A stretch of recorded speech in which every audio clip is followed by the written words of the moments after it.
Pada kesempatan kali ini saya akan membahas mengenai Raja Muda Mesir yang bernama Tutankhamun. Untuk lebih jelasnya simak pembahasan berikut ini. Tutankhamun memerintah Mesir selama kurang lebih 10 tahun dari sekitar tahun 1336 sampai tahun 1327 sebelum Masehi. Pada November tahun 1922, Howard Carter dan Lord Carnarvon menemukan makam Tutankhamun yang cukup utuh di lembah para raja. Mayat mumi Raja Tut ditemukan dikelilingi oleh barang-barang berharga, di peti mati emasnya, setelah ruang pemakamannya dibuka secara resmi pada tanggal 17 Februari tahun 1923 di hadapan para sejarawan Mesir dan pejabat pemerintah. Terdapat fakta menarik tentang kehidupan sang raja, berikut diantaranya. Pertama, nama lahirnya bukanlah Tutankhamen. Tutankhamun awalnya bernama Tutanhaten. Nama ini, yang secara harfiah berarti, Living Image of Amun, yang mencerminkan fakta bahwa orang tua Tutanhaten menyembah dewa matahari yang dikenal sebagai Aten. Setelah beberapa tahun bertahta, Raja Muda tersebut mengubah agamanya, meninggalkan Aten, dan mulai menyembah dewa Amun, yang dipuja sebagai raja para dewa. Ini menyebabkan dia mengubah namanya menjadi Tutankhamun, atau Living Image of Amun. Kedua, munculnya mitos kutukan mumi. Ketika Carter pertama kali memasuki makam Tutankhamen pada November tahun 1922, George Herbert, seorang raja kaya dengan hasrat untuk Egiptologi, berada di sisinya. 4 bulan kemudian, Herbert meninggal karena keracunan darah karena gigitan nyamuk yang terinfeksi. Surat kabar berspekulasi bahwa orang Inggris itu telah menjadi korban mummy curse, yang konon diuraikan di atas lempeng tanah liat di luar makam Tutankhamen.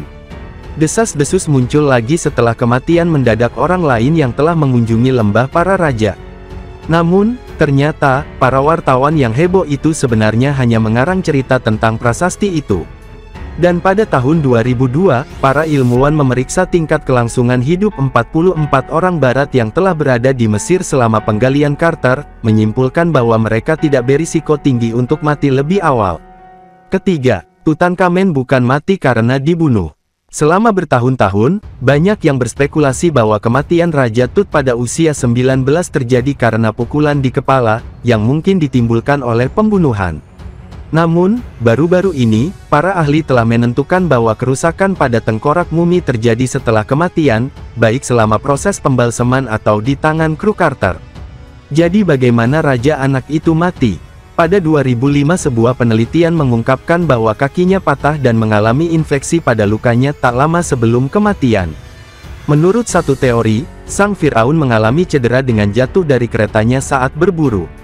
Sementara itu, tes DNA pada 2010 menunjukkan bahwa Tutankhamen menderita malaria, yang mungkin memperburuk infeksi kaki atau menyebabkannya jatuh pada awalnya.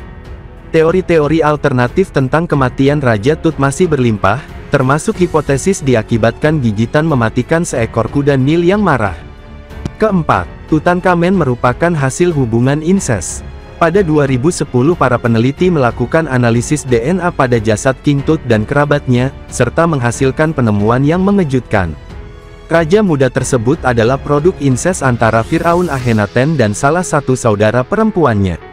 Perkawinan sedarah sendiri pada saat itu merajalela di antara para bangsawan Mesir kuno, yang melihat diri mereka sebagai keturunan para dewa dan berharap dapat mempertahankan garis keturunan murni. Para ahli berpikir tren ini berkontribusi pada insiden cacat bawaan yang lebih tinggi di antara para penguasa Mesir saat itu. Tutankhamen sendiri pada akhirnya menikahi putri ayahnya dari istri utamanya, yang merupakan saudara tirinya, Anhesenamun. Kelima, di dalam makamnya ditemukan berbagai benda tak ternilai harganya.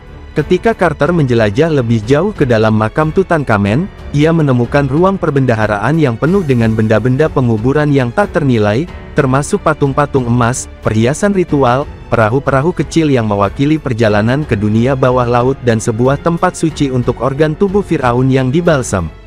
Kamar itu juga memiliki 2 peti mati mini yang berisi 2 janin. Dilansir dari History, tes DNA baru-baru ini menunjukkan bahwa salah satu mumi adalah putri Tutankhamen yang lahir namun meninggal dan yang lain kemungkinan adalah anaknya juga.